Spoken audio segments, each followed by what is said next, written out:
Sawabona family, reporting to you live from the 2025 Leadership Assembly on Tongva unceded territory in Burbank, California. You are watching the Critically Conscious Classroom. And in the classroom today, love is in the air, specifically love letters. And we can't wait to dive into them. Thank you so much for joining us today because it is time to feel the love. We have three super dope guests that I will introduce to you in a second, but the Critically Conscious Classroom is next.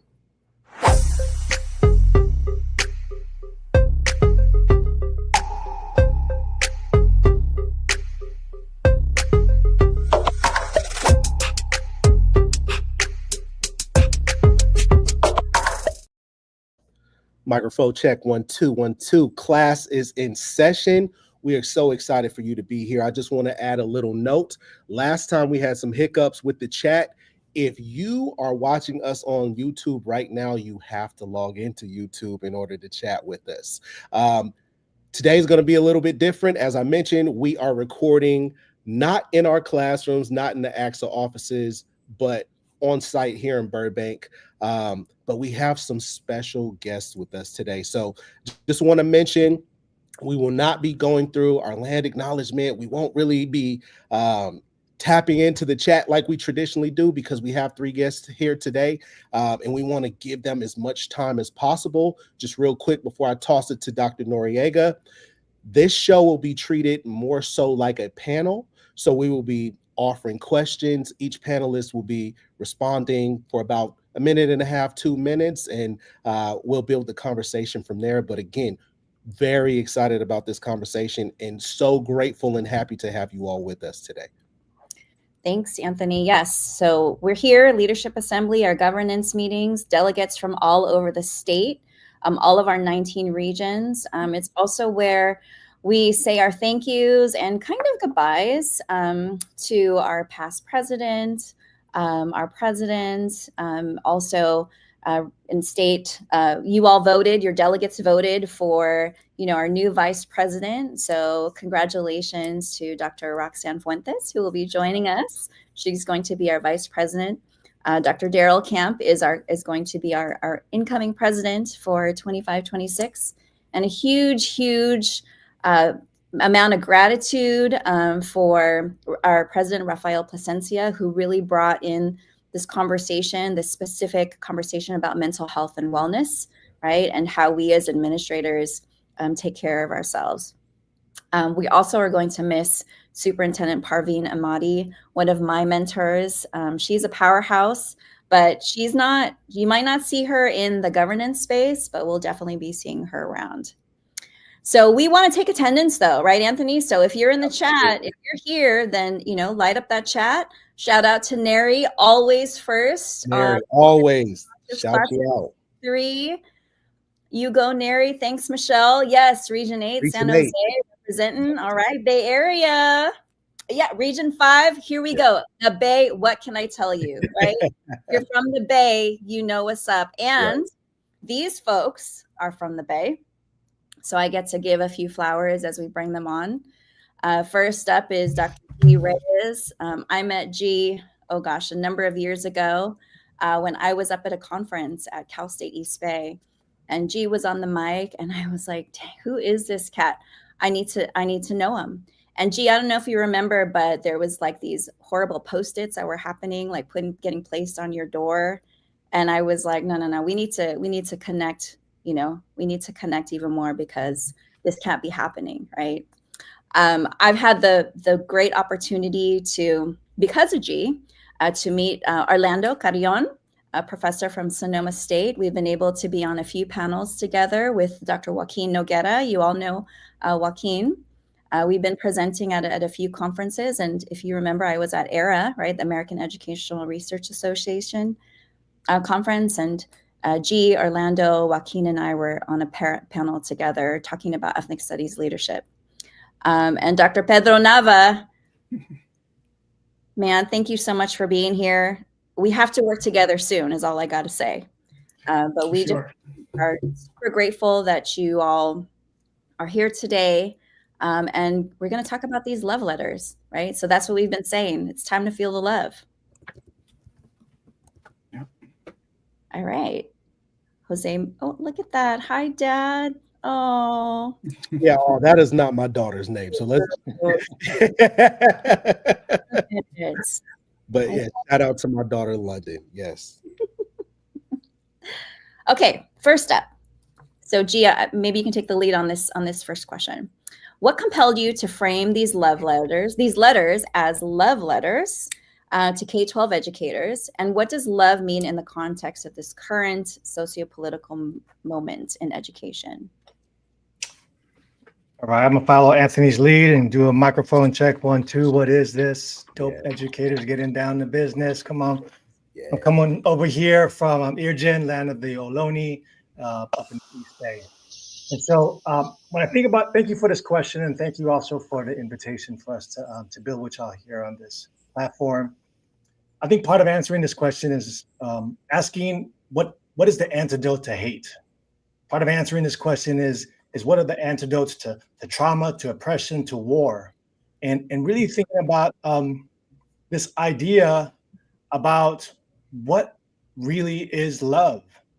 I've been known to intersect research with social justice, with disrupting dominant traditions of superiority, and trying to make the scholarly work I do relevant, meaningful to the masses. So I draw from love not as an abstract emotion, but as a critically and socioculturally informed action, as intention to humanize and heal, especially within a society that systematically dehumanizes and maintains unwellness with certain groups of people. I think about love as what Paulo Freire wrote, Pedagogy of the Oppressed calls praxis. And I think of love as the soil that feeds our collective garden towards liberation. And so how better to convey love in writing than through love letters? And if you work in education, no matter the time, no matter the era, and especially when working with the most marginalized, especially when trying to redress inequity and injustice, then love is a key for both surviving and thriving towards a more just world. And right now, especially, we're facing a fascist state that most have not experienced in their lifetimes, and that many, especially those who've been most privileged, who've been most historically seen, heard, valued, and typically have gotten things that they've expected, then right now being grounded in love is that transformative and healing medicine that we need so that we can understand that all hands are on deck right now. So that's what I think about when I think about love letters for K-12 educators. Orlando or Pedro, do you want to add on? Sure, I can step in. So thank you so much for the invitation. And I just wanted to kind of give a little background also about how these letters came about, right? We were having, and so love is very much part of that, right? We were having, we meet about once a month just to check in with each other and somewhere in the Bay Area. And, you know, Brother G, we were just talking, right? We were talking and a lot of what was going on was coming to the forefront, right? So these ideas of battle recognizance, these ideas of collective action was just in our conversation over appetizers and drinks and just having connecting with each other, right?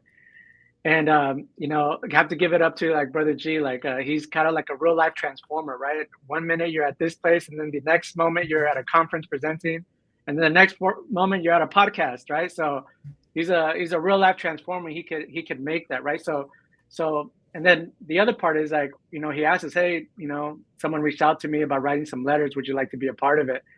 And my first question was, of course, you know, what's our timeline? And you know what Brother G says? He says 2 weeks. And so that was the type of the conditions, right, with which we wrote these letters, right? It was based out of love, right? Yeah, we didn't have the time, we didn't have the place, but we felt the urgency and the importance of writing these letters. So to go back to answering your question, right? I believe that love is central to any movement of struggle, right? The people that came before us, Martin Luther King, his letters from Birmingham, Malcolm X, Dolores Huerta, right? Paulo Freire, they all wrote love letters as an answer to struggle, right? So it's love that is rooted for the love of our communities and the love of humanity, right? And at the end of the day, like I just want my children to thrive, right? I want your children to thrive. I want our communities to thrive, right? So we have to create the conditions to make that thrive, to make them thrive. And we can't thrive if our students don't know who they are. We can't thrive, or they can't thrive, if they don't know, if they're not rooted, right? We can't thrive if they don't have wellness, right? So love is very much connected to that ambition, right? To want to thrive and do well by our communities, right? It is that same love and ambition, and I'll call it revolutionary love, right? That led, for example, Sylvia Mendez and their families to sue, against desegregation, right? It was that same love and revolutionary spirit that caused Ruby Bridges and her families to tackle on, at that time, insurmountable odds, right? It was that same love that in 1968, where the LA walkouts, right, where students said enough, along with their families, right? It is that same revolutionary love that Maya Arce from Tucson, Arizona, and her family took on to also sue the state, right? So when I think about our calling in this moment, love is very much a part of that, and it's time to answer the call, right? And so I was fortunate to be able to be a part of this project, and I believe that's what guided the spirit behind these letters. And I'll just echo everything that both Orlando and G indicated. I think that the one part that I think I'll add is in the context of G's invitation to Orlando and I to join in this collaborative project. I think also speaks to just really the notion of being dialogic, right? And to be dialogic, to invite, to at the same time also, G had already in some ways drafted certain components of these letters, right? And so for us, for Orlando and I, we saw it as an invitation to go deeper, right? To critically reflect on initial ideas that were already there. At the same time, that I also think we needed each other in the moment, right? I think that's part of we're in institutions that are experiencing these effects, right?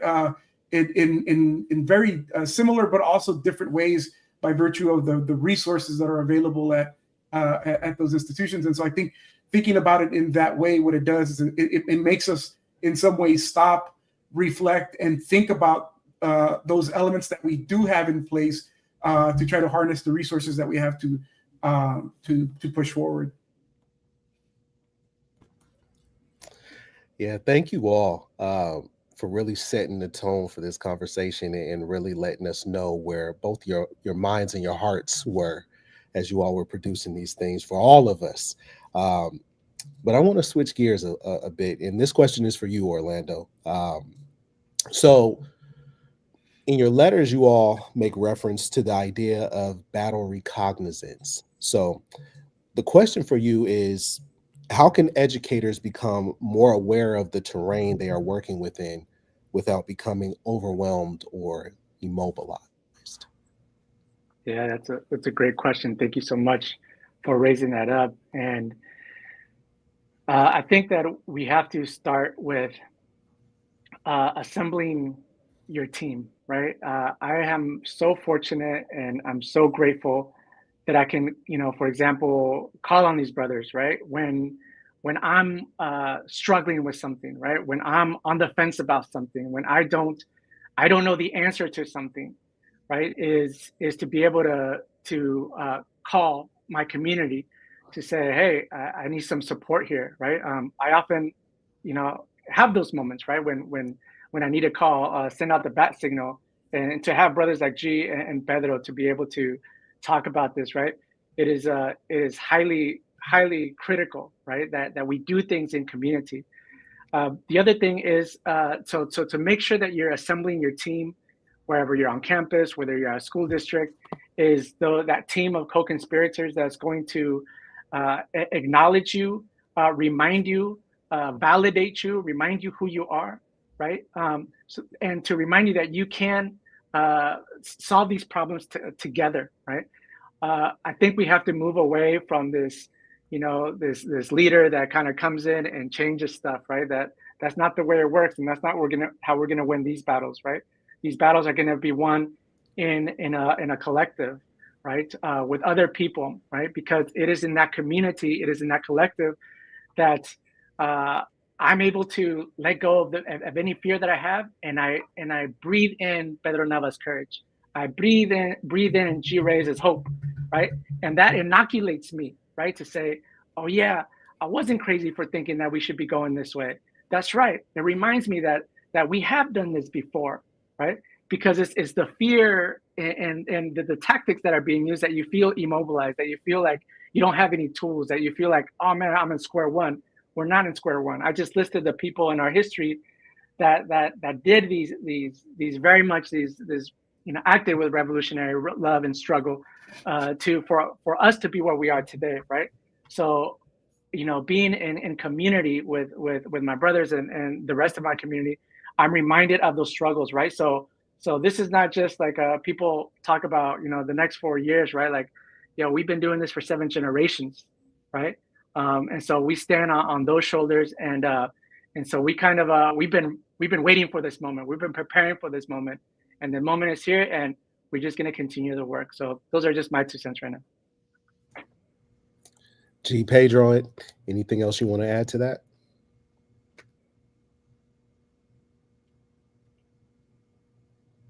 Is that a no? All right. I think I might just add yes to all of that, and well said. Feelings of overwhelm, despair, deflect, or dejection, that's all real. And so I think first, honor the feelings, name the feelings that you might be getting, and then do what Pedro said, and then do what Orlando said. Because we don't want to suggest to subordinate your feelings and to ignore them.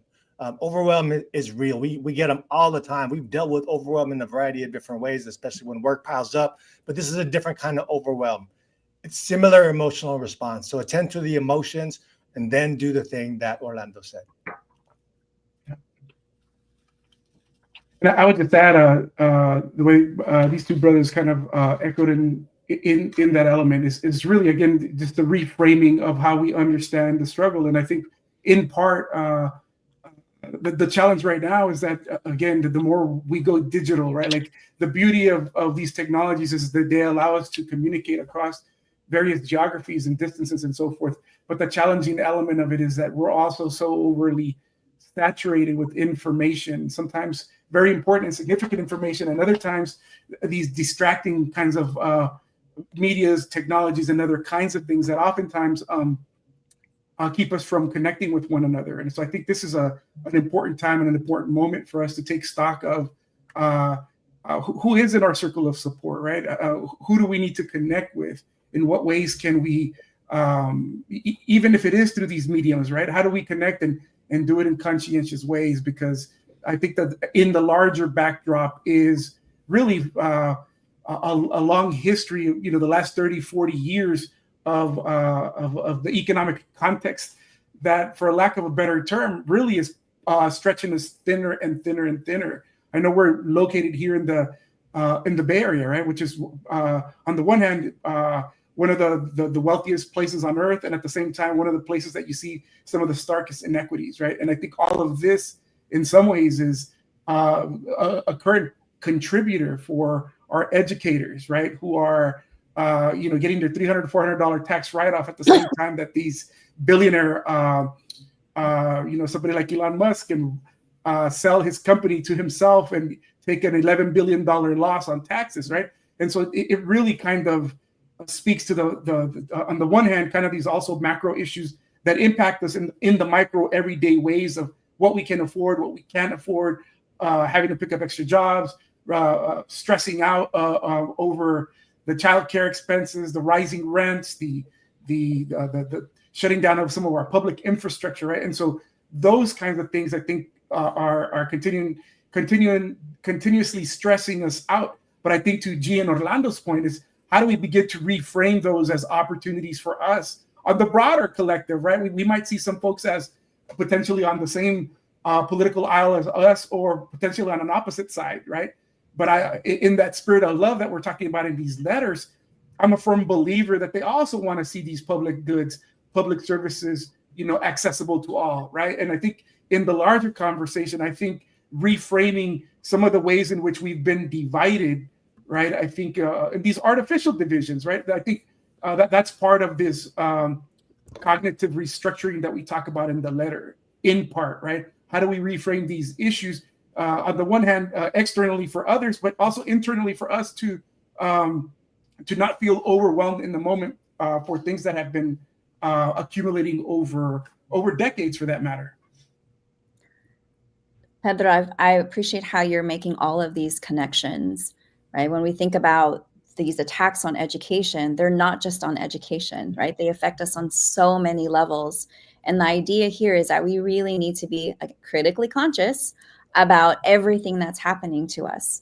But to the fact that you said, it can be overwhelming, I think that absolutely, I agree that cognitive restructuring is so important, because we need to stop and think, right, about how all of these attacks are affecting us, and the fact that these multitude of attacks that came on super fast, right, in January and continue to, barrage us, they're on purpose, right? They're absolutely on purpose.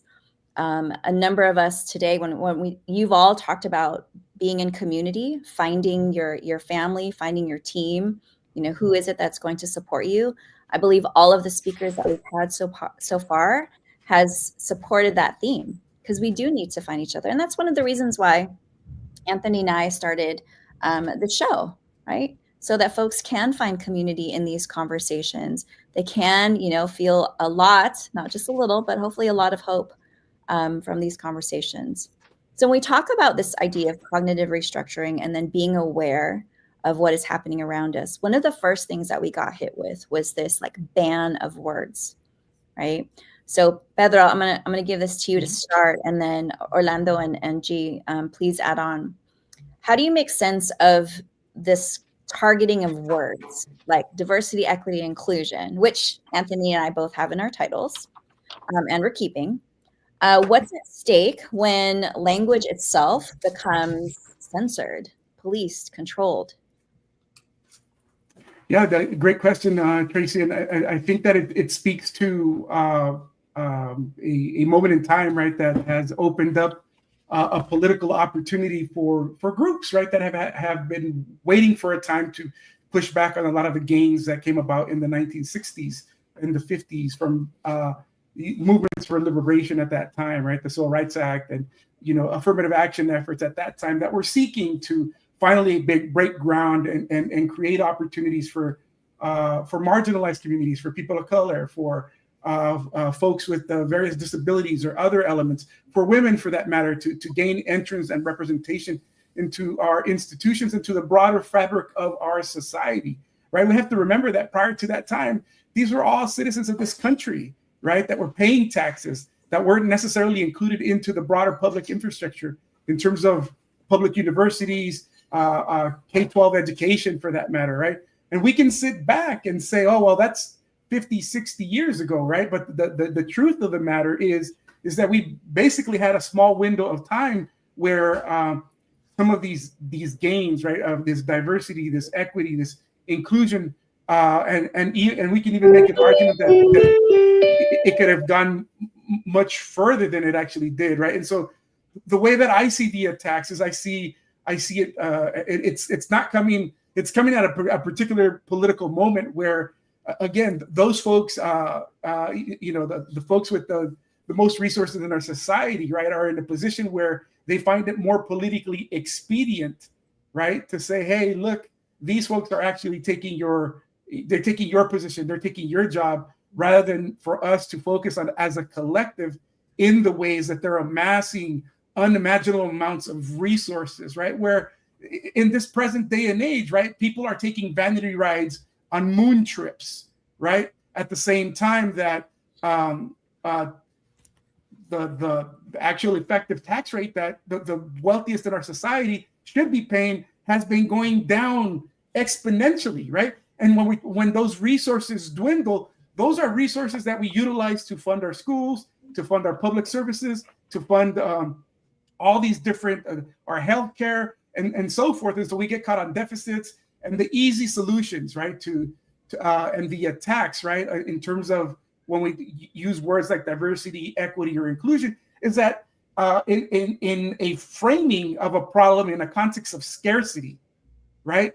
The folks that are most easily attacked are those folks who have the least political power in our society, right? So we start thinking about marginalized communities, right? And they become convenient targets. Oh, it must be these immigrants, or it must be these people who are overutilizing public resources. Yet at the same time, right, it's at a historical period where folks are conveniently focusing or lobbying at the federal government to find ways to escape taxes. Mind you, right, we're talking right now, there's conversations about cutting Medi-Cal or Medicaid around the nation, right, to try to create a context to give some of the largest tax cuts ever that are disproportionately going to go to the most well-off, right? This is what historian Vijay Prashad calls secondhand dreams, right? It's the civil rights movement and access to what he calls the social wage, right? Meaning all the benefits that come in a society from being a citizen. And yet the moment where the diverse folks are finally going to get the rights to access those resources, now we talk about wasteful government spending. Now we talk about the necessity for these folks that are undeserving of the opportunities or these wasteful government spending. I'll leave it at that. But in the letter we highlight, for example, how Kim Crenshaw and other folks, right, really are talking about these being ongoing battles, right, that are resurfacing, but folks are coming in even more aggressively than they have before.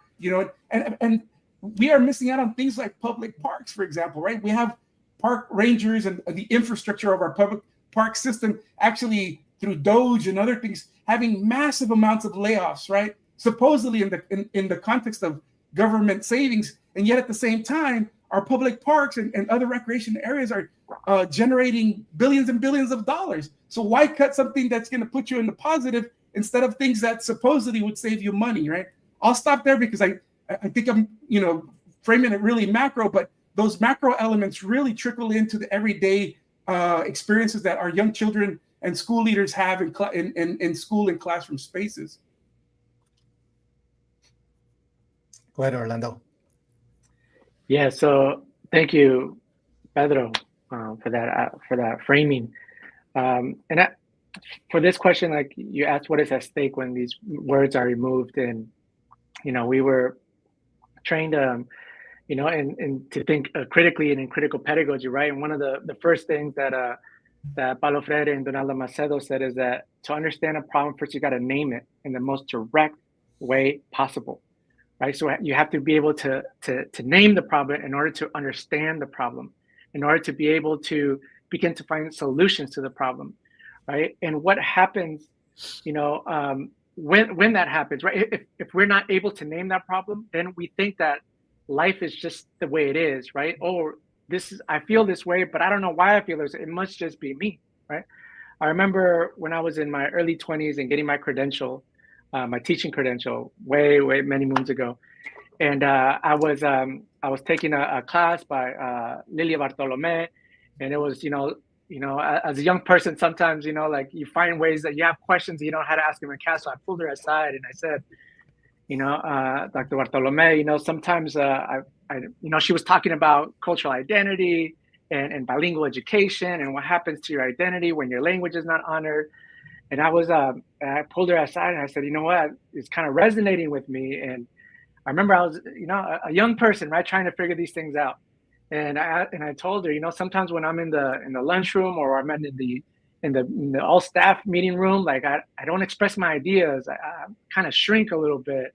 I second guess myself. I sometimes the words don't come out, and I'm doing all this, shuffling, and I feel like there's some type of complex that I'm experiencing. And she looked at me and she said, "Orlando, that's not a complex.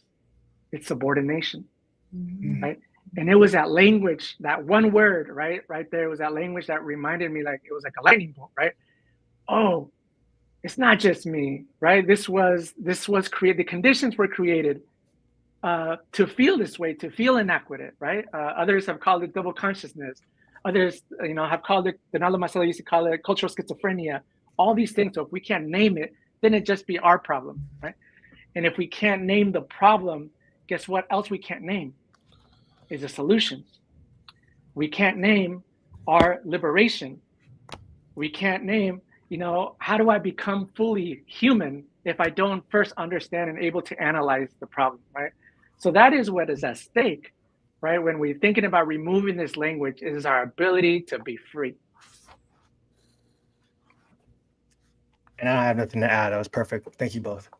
Wow, there's a lot to take away from that, but I definitely felt you both on the macro aspects of what we're going through, and this very precise word, Orlando, of subordination, right? As a second generation Pinay who really was not allowed to speak my Filipino dialect, right? Because of all the looks, because my counselor told my mom not to speak to us in our language so that I wouldn't have an accent. All of those things didn't make sense to me until ethnic studies class. You all wonder why I love ethnic studies so much and I fight for it. It's because this is where I learned about what I was going through, right? So I love that aspect of being able to name it, right? So that we can actually figure out what the solution is. But again, part of the attacks is to keep us so inundated, right? So that we don't have clear minds, and then it continues to divide us because we're not necessarily sure what's going on. Yes. And G, I agree. They answered that perfectly, beautifully. But what's not perfect is time. And we're running low on it. So I do want to ask one final question, and this is to the three of you. I do ask that that you answer it as succinctly as possible, because we do have to end in the next few minutes. But here's my question to you all, gentlemen. What advice do you have for educators who want to remain rooted in justice while navigating school systems that are restricting curriculum, silencing identities, and or policing pedagogy? So whomever wants to start us out. Thank you, Anthony, for that question. Let me try to get to this really quick. I want to build on what you said, Tracy, about being clear. I think first is my advice is learn from current and the history of indigenous peoples across time and place, especially those from the African diaspora and those generationally impacted by colonization and colonialism. Learn how they've done what Dr. Jarvis Givens calls fugitive pedagogy, which is what do we need to do in spite of all the aggressions that are happening constantly around us when we're immersed and it's pervasive. And then we need to be clear. We need to be sociopolitically clear on our stance. We need to know what we stand for. If we don't stand for something, we fall for anything. So we got to be able to be clear, and we got to do that with precision. This will especially help with us not preemptively obeying or self-censoring ourselves, which we both ideas we discussed in the letters. And from that stance, then we need to study. We need to know our situation, our very intimate, in close proximity situation. We need to study that and do, as what Dr. Gloria Ladson-Billings says, watch the watchers. If we understand what they're doing, we could then do this next aspect, which is fortifying ourselves with like-minded and practice-driven community members. Because if we stay isolated, then we are vulnerable. Isolation is always a key tactic to create both physical and social death. So figure out who your crew is and ride or die until the wheels fall off. And similarly, learn who could also help us protectors, because we don't have to know everything. When we think about protectors, they can offer help in those areas where we don't have much experience or expertise. And these might be lawyers, they might be community organizers, they could be elected officials, they could be faith-based leaders, academics, they could be family members, but it is up to you, all of us, to really do the work to develop and build transformative versus transactional relationships with these folks, with these protectors, so that we can fortify. And then finally, figure out how to be strategically subversive. Figure out how to do social justice anyway, because what we do now matters. And so we have the long game at our hands as in our playbook as educators. Do justice anyway.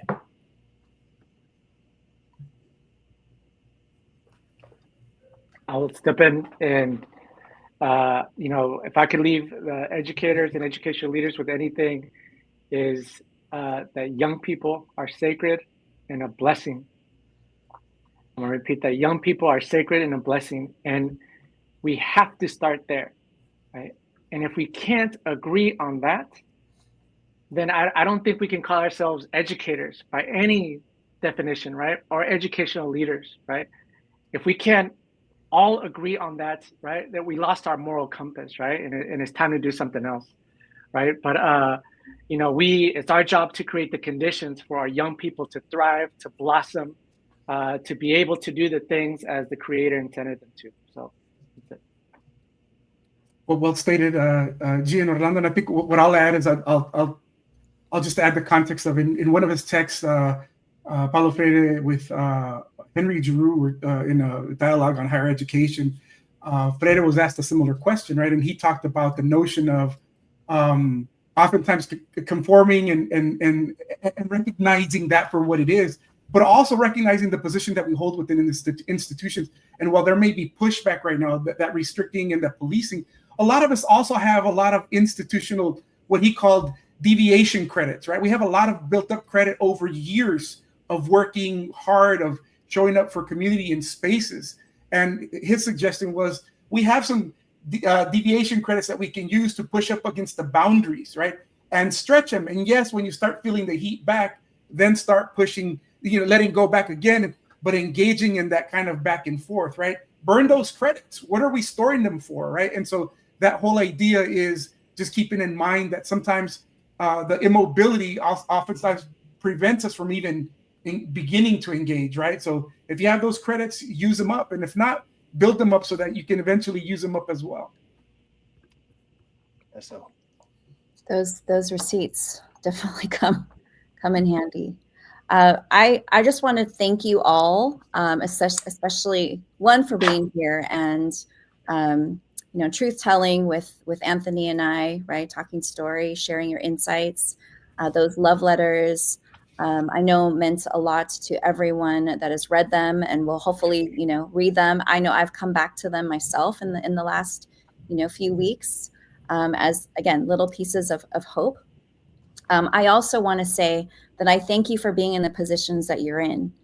As professors in educational leadership, when I think about the future, right, who you all are in front of, who you all affect, who you all impact, it really does, inspire me and give me comfort to know that the future administrators, especially if they come through all of you, are going to do some really good work for our youth.